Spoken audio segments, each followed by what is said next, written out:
on a le droit de critiquer la médiatisation et l'industrialisation de l'Holocauste, comme l'appelle parfaitement Norman Finkelstein.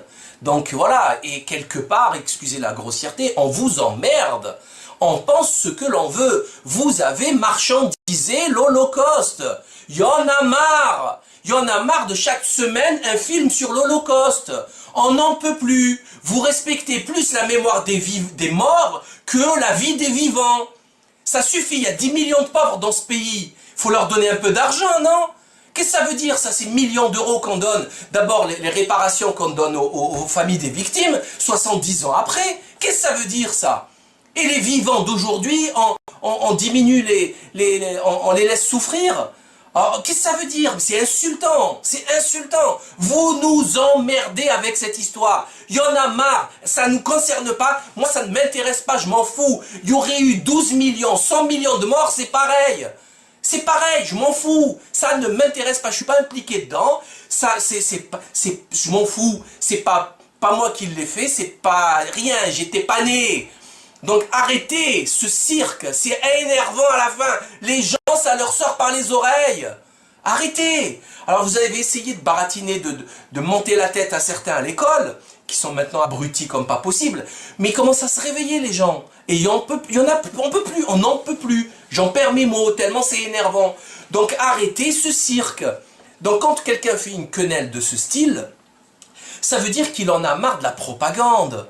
Il ne va pas jusqu'à dire que, comme Jakubowicz a dit, le patron de la LICRA, c'est une sodomie des morts. Mais il faut vraiment être tordu pour penser un truc pareil. Mais ça va pas, c'est même pas de la nécrophilie, il va encore plus loin. Mais t'es dégueulasse, mon gars, c'est sale de penser ça. Faut arrêter. Ça suffit pas qu'ils soient morts. Laissez-les tranquilles, ces gens. C'est fini, ils sont morts. Occupons-nous des vivants. Les vivants, ils sont là. D'accord? Les malades, les pauvres, nous, tout le monde. Occupons-nous des vivants, améliorons la vie de tous les jours. Bon. Mais apparemment, ça n'intéresse personne. Hein. C'est la Shoah, la Shoah, la Shoah, la Shoah. Quand on en parle, tout le monde est terrorisé. Qu'est-ce que c'est que ce cirque? Vous croyez que ça va durer longtemps, franchement, tout ça? Sincèrement, là je vous parle, là, les Jakubowicz, les Copé, les Valls. Vous croyez sincèrement que ce cirque va durer longtemps? Que vous allez tenir les gens avec ce chantage à l'antisémitisme longtemps? On s'en fout de ça. Les juifs, pas les juifs, c'est le dernier de nos soucis. Ce qui compte, c'est l'intérêt général de tous pour tous. Arrêtez d'antisémitiser le débat systématiquement. Arrêtez. Est-ce que vous vous rendez compte quelquefois que vous pouvez blesser certains juifs qui ne sont pas pro-politique d'Israël? Notamment quand vous faites de l'ironie sur la Shoah. Alors ça, c'est une question qu'on me pose régulièrement. C'est-à-dire, est-ce que cette personne, quand elle est allée voir Casse Départ, est-ce qu'elle s'est intéressée de savoir si elle choquait les descendants d'esclaves qui, pendant 400 ans, ont dû subir ce traitement particulier qu'est l'esclavage, le viol des femmes? Est-ce que cette personne qui vient m'emmerder avec cette question, en fait, s'intéresse aux autres peuples? Moi, je choque, oui, et mon avocat l'a dit tout à l'heure, Maître Laquet, oui, je choque.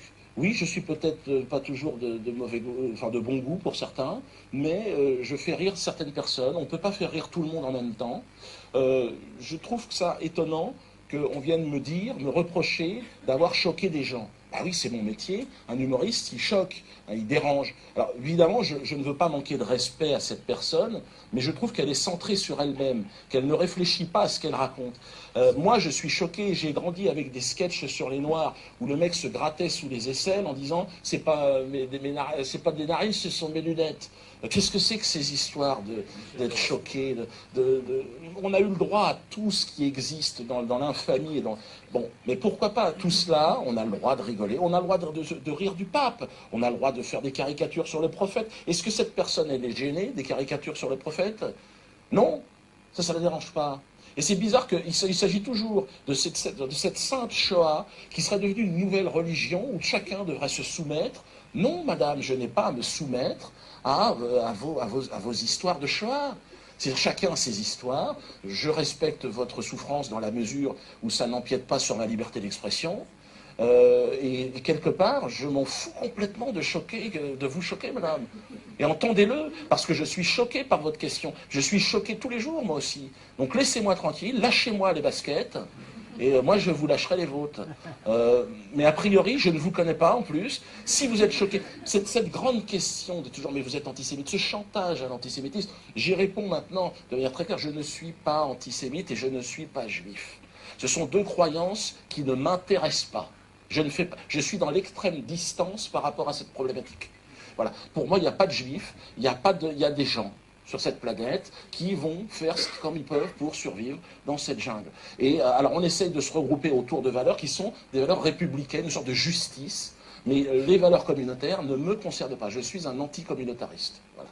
Donc, c'est pour ça que quand une personne vient se plaindre de son histoire de Shoah, il faut qu'elle se réveille, parce que ça suffit, le chantage à la Shoah, ça suffit. Qu'on vienne me dire aujourd'hui à moi, Dieudonné Mbalambala, à des Congolais, à des descendants d'esclaves, à des Algériens, à des Iraniens, qu'on vienne nous emmerder avec la souffrance d'autres. Non, gérons notre souffrance et dans le silence, dans la dignité, arrêtons de faire du business avec, comme le font les Israéliens, arrêtons de culpabiliser les gens, le monde, et essayons de vivre en bonne intelligence, tous ensemble.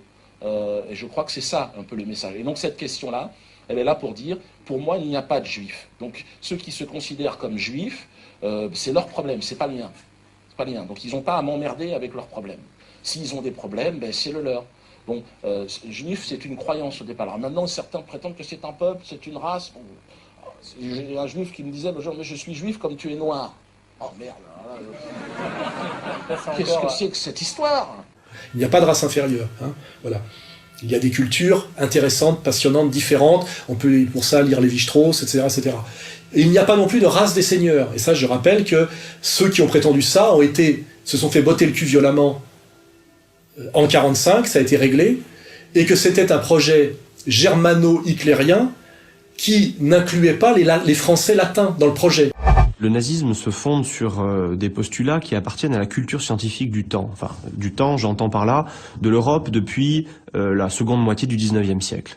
Le développement de la médecine, le développement de la médecine virale, de la médecine bactériologique, le développement de l'anthropologie, le développement des sciences de la nature en général, de la biologie, de la génétique, etc. Et sur ce socle de culture scientifique, les nazis bâtissent une théorie politique, une vision de l'homme, une vision de la cité, une vision du groupe humain, et une vision de l'univers, si vous voulez, et de l'histoire, une vision des trois temporalités, qui se prétend scientifique. Donc, si science nazie il y a, c'est une science strictement particulariste, qui prend pour principe et pour fin, c'est-à-dire que pour socle et pour objectif, la seule prospérité, la seule survie et la seule puissance de la race nordique, germanique nordique, allemande, selon les termes qui varient d'une source à l'autre. La théorie des races inférieures, de la race des seigneurs, désignait le peuple de France comme peuple inférieur et comme peuple à soumettre. Hein, c'est-à-dire que moi, en tant que Gaulois, je ne peux pas me prétendre de la race des seigneurs. Hein, je ne suis pas un Germain. Et j'ai lu Mein Kampf et le projet était hostile pour nous. Nous étions considérés comme des décadents latins. Voilà. Donc il n'y a pas de peuple inférieur, il n'y a pas de race des seigneurs, donc tout ça c'est réglé, décolonisation, Mandela, suicide d'Hitler et pendaison des cadres du national-socialisme, donc c'est bien de lutter contre des racismes, mais il faut lutter contre des racismes encore valides aujourd'hui. Or quel est le dernier racisme vivant aujourd'hui? C'est celui du peuple élu. Oui. Can you tell me why I am Jewish? Why you're Jewish? Because you were born to a Jewish mother, and it makes you a special person, it makes you lucky, it makes you chosen. 4000 ans d'histoire, des tonnes d'empires qui ont conquéri le monde entier. Nous, les Juifs, on est encore là. C'est la providence divine, c'est parce que Dieu s'occupe de nous à chaque instant. C'est parce que Dieu, il nous aime. Le judaïsme a donné naissance au christianisme et à l'islam. et qu'ils ont donné donc naissance à l'humanité entière. Si vous entendez autour de vous que quelqu'un a décidé de se marier avec quelqu'un qui n'était pas juif, que ce soit une femme ou un homme, il faut tout faire pour empêcher ça. C'est ça le vrai crime pour un peuple juif, c'est de ne pas se marier entre nous. En fin de compte, ce que je veux, moi, c'est que ma fille, elle se retrouve avec, ou que mon fils, il se retrouve avec des enfants qui ont les mêmes valeurs, qui partagent les mêmes traditions, qui connaissent les mêmes choses. Et je pense que c'est ça, être juif, plus que tout le reste. Il ne faut être totalement contre les mariages mixtes. Non pas parce qu'on est raciste, mais parce que ce serait faire ce que tout le monde a voulu faire, nous détruire. Ma mère est juive tunisienne et mon père est djoula de Côte d'Ivoire, musulman. À un moment de ma vie, je me suis vraiment rapprochée de la religion de manière pratiquante, un peu idiote, parce qu'au final je savais pas pourquoi je faisais ci, pourquoi je faisais ça, mais je le faisais parce que je voulais être acceptée d'une communauté. Oui. Et que malgré ça, il y a des lits de faciès. Le fait que je ressemble pas à une juive type, j'avais beau pratiquer, j'avais beau manger cachère. Quoi qu'il en soit, quand je rentrais dans une synagogue, on me regarde bizarrement, on me regarde comme si j'étais une étrangère.